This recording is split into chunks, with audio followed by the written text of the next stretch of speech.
parle. Chaque jour, Charles et Carole vous présentent la leçon de l'école du sabbat.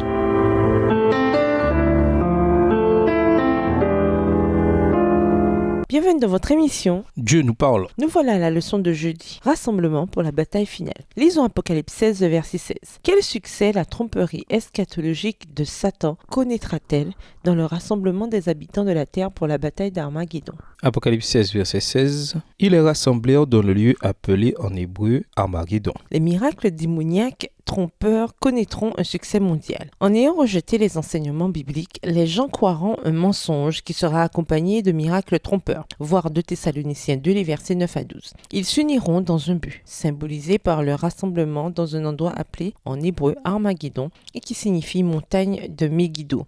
Megiddo n'était pas une montagne, mais une ville fortifiée située dans la vallée de Jezréel, aux plaines d'Esdraélon, au pied du mont Carmel, lieu hautement stratégique. La plaine d'Esdraélon était connue pour les nombreuses batailles décisives qui s'y étaient déroulées dans l'histoire d'Israël. Voir Juge 5, le verset 19, 6, le verset 33, 2 Rois 9, le verset 27 et 2 Rois 23, les versets 29 et 30. L'Apocalypse emploie ce contexte historique pour décrire un grand conflit final appelé Armageddon entre Christ et les forces du mal. Les habitants de la terre sont décrits comme une armée unie sous le commandement de la Ligue satanique. La montagne de Megiddo est une allusion au mont Carmel qui domine la vallée dans laquelle se situait la ville antique de Megiddo. Le mont Carmel fut le site de l'un des conflits les plus importants de l'histoire d'Israël, quand le véritable prophète de Dieu, Élie, affronta les faux prophètes de Baal. 1 Roi 18. Cette confrontation répondit à la question « Qui est le vrai Dieu ?» Le feu qui descendit du ciel démontra que le Seigneur était le seul vrai Dieu et le seul que l'on devait adorer, tandis que l'enjeu spirituel de la bataille d'Armageddon,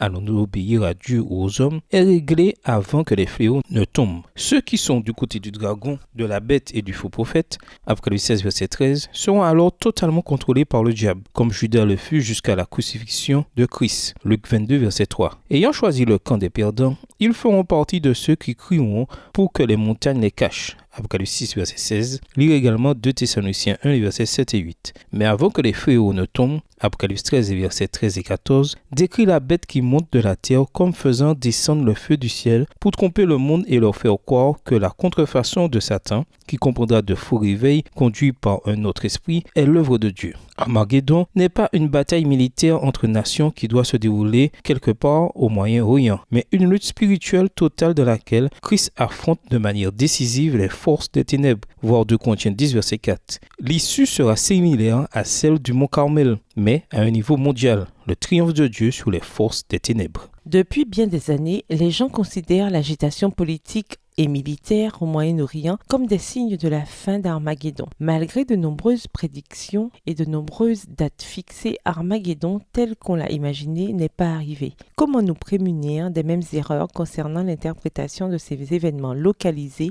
et l'accomplissement de la prophétie biblique? Et nous vous laissons ainsi quelques réflexions. Peut-on utiliser un meilleur mot que plaie? Comment décririez-vous ces jugements divins? Au revoir. Et à demain si Dieu veut. Dieu nous parle. Chaque jour, Charles et Carole vous présentent la leçon de l'école du sabbat.